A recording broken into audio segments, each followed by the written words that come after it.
The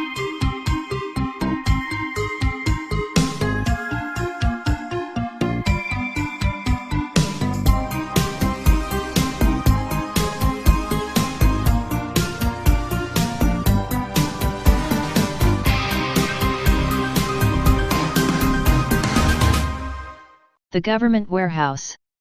This story begins with my job, a job I took out of my family's desperation.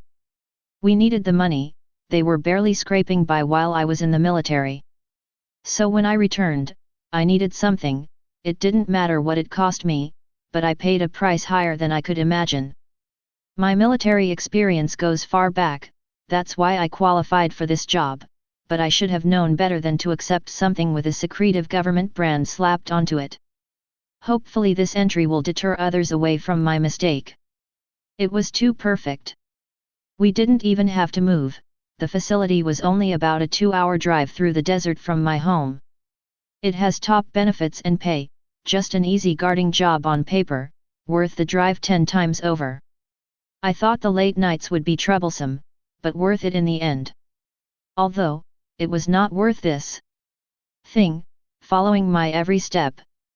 Or its sound, that constant, high-pitched noise. I can only pray to any god that might be out there that it won't hunt my family next. Even as I write this, my final entry, it's watching me. It's just over my shoulder, with those damned eyeless sockets. Its breathing is a constant reminder that it's there, if you could call it breathing. It's as if I was assigned a demon by God, instead of an angel to guard over me, but I would rather have it just kill me. When Jeremy talked about this thing, I didn't believe him. When his voice shook with fear, and he covered his eyes and ears from a supposedly inhuman form, and sanity-piercing sound cutting through his sanity, I didn't believe him. No one did, not before and not during the incident, but maybe we just didn't want to believe him. All of us had seen our fair share of strange things at that facility, but some of us don't live to tell out gruesome tales. The job was simple: guard these chambers that you were told to inside this massive government warehouse. We weren't always allowed to know what we were guarding, but most times we didn't want to know. They would just primarily tell us how to stay alive near their experiments. Once you were in the job, you weren't out until they picked the information clean out of you, a very painful procedure. I should have quit. We had a breach at the facility. We all thought it was just some punk kids, wanting to get some pictures or something like usual. It seemed like stragglers were always curious about the government projects, but would always regret it when they see. The public doesn't know about this for a reason. We were all told to open fire if anyone so much as poked their finger through the first line of fences. Only Jeremy has had to actually shoot someone at the gate, but the man didn't die. We haven't heard anything about him since. None of us panicked like we should have with the breach, just some kids. None of us knew what was coming, but it had to be just some kids, or else it threatened our created state of denial. A sweet bliss. We were surprised when we heard our commander blare over the intercom, breach code, Delta 09. This is not a drill. Repeat, Delta 09. This is not a drill. Delta 09 was a code that instructed everyone to report to their nearest specimen lockup to guard it, whether we had been briefed on the things inside or not. I was with Jeremy and a new recruit, Ben, and our nearest chambers were Sector 3. The only time they enforced guarding on subjects you didn't know about, was when there was a true emergency. I should have quit. We all should have run. We waited for further orders over our talkies or the intercom, but no more came. Within an hour, the power had been shut off, and by everything not coming back on immediately, so had the emergency generators. We only had the dim light of our helmets' headlamps. That's when we knew these intruders meant business. Whoever it was would be worse than killed if we all survived this. We tried contacting someone, anyone on the talkies, but they seemed to be broken too. All we could hear from them was static. There were large crashes all throughout the facility, and everything began to smell strangely like used oil. We could tell by the distant screams that subjects had likely escaped, and that made our fake dream of ignorance nearly fall to pieces, replaced by fear. They were careful to stop this in our training, but nothing could truly prepare us for this. Jeremy and Ben walked with me, as we approached a large, 7-foot thick, steel door in front of us. It read 3C, but I squinted as I saw the door simply disappear. By the looks on Ben and Jeremy's faces, they had seen it too. The large door was just gone, 1 second there, and the next, not. Our radios began to violently come on and go haywire with loud static, like they had a life of their own. We took our glance from the radios and aimed our weapons at the missing door, but the chamber was empty. We shared confused and afraid glances between ourselves.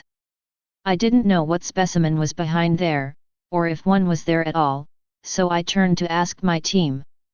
But before I could, Ben was turned to Jeremy on the floor, who was holding a hand to his face, as if trying to block a bright light. He whimpered like a dog, and stammered as he shakily pointed. "Fire!" He yelled it loud enough to echo far through the dark halls. Me and Ben shared more confused looks. There was nothing where Jeremy was pointing. "Shoot! Damn it!"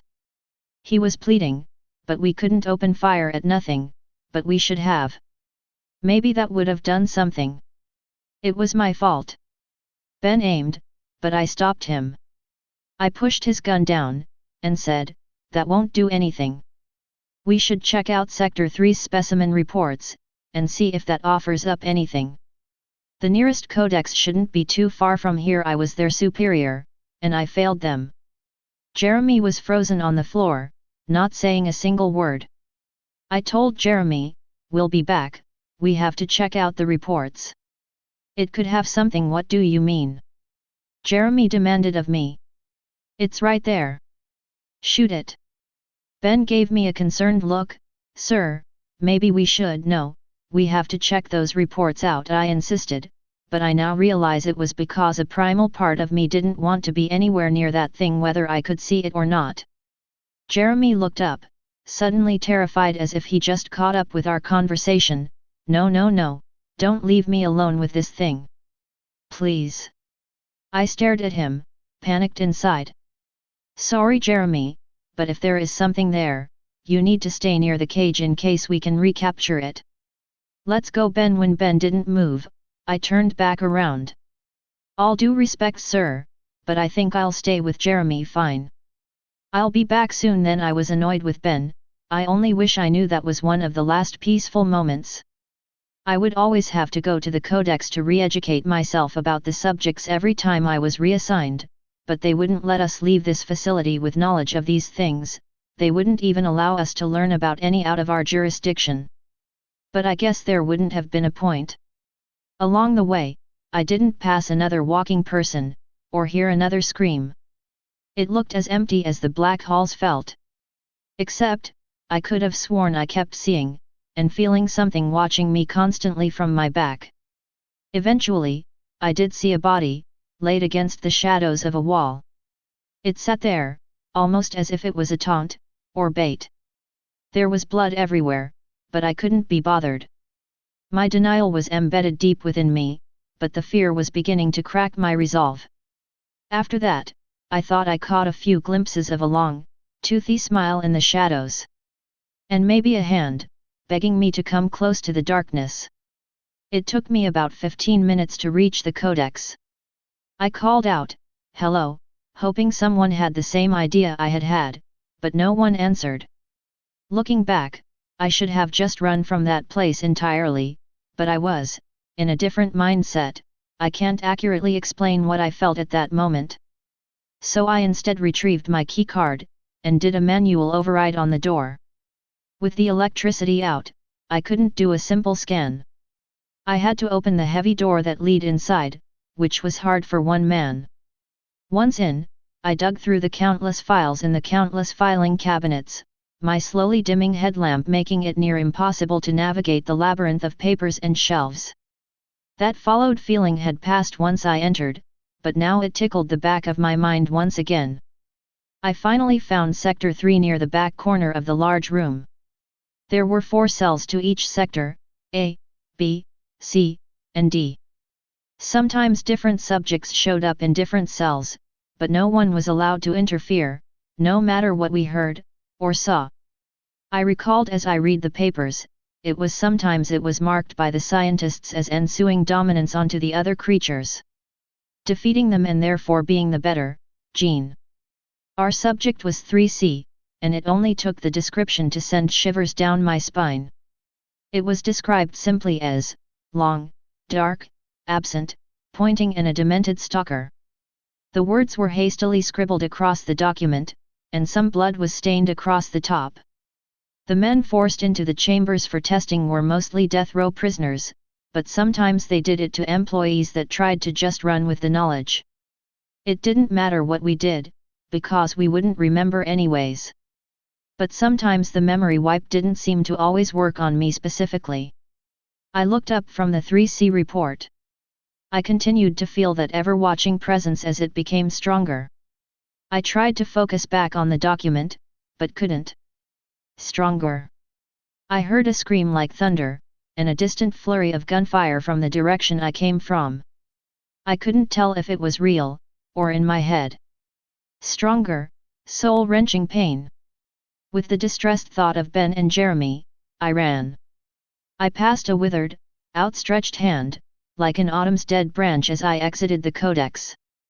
But I didn't scream, I did it right for once, and just ran, dropped the document and ran. I don't know what that other thing was, maybe another subject. All I knew and know is, I'm terrified. Ben kneeled down to Jeremy, checking vitals and things of the sort as he sat in his pale stare. I opened my mouth to speak as I ran up, and Ben spun, his rifle aimed at my chest quick as a whip. I held up my hands, and he dropped the rifle's aim. It was in his eyes, he had seen something. It was the same look Jeremy had. What did you learn? Do you have the report? He asked me, staring hopefully upwards. Jeremy's look had changed, from terror, to a desperate sadness. I lost the report, but read it beforehand. Ben looked slightly disappointed under his terror. I may have run into another subject. But I heard gunshots and a scream down this way, so I hurried back. Are you guys all right? Ben looked confused under that helmet, his features barely visible behind the bright light of the headlamp. I didn't hear anything. That was when Jeremy screamed the same scream I'd heard, like a broken thunderclap, and shot a flurry of bullets into his own head. Ben fell backwards in surprise, getting sprayed by the blood and viscera. We both instantly looked to where Jeremy's dead hand still pointed. Silence. Ben was breathing hard, trying futilely to wipe the gore away. I still don't see terror. Absolute terror. What is it, sir? Do you see it? I stared into its unblinking, absent sockets. Its long, sinuous limbs cast a contrast to its broken, unproportioned head.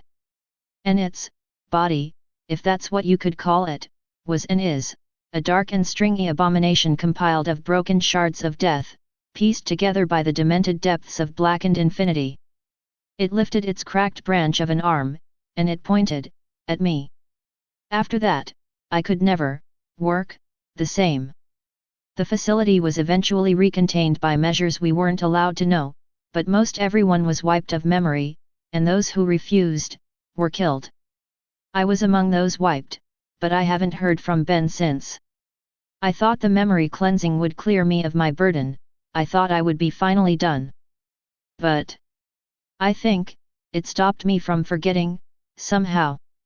I still remember it all. Everything has been slowly coming back.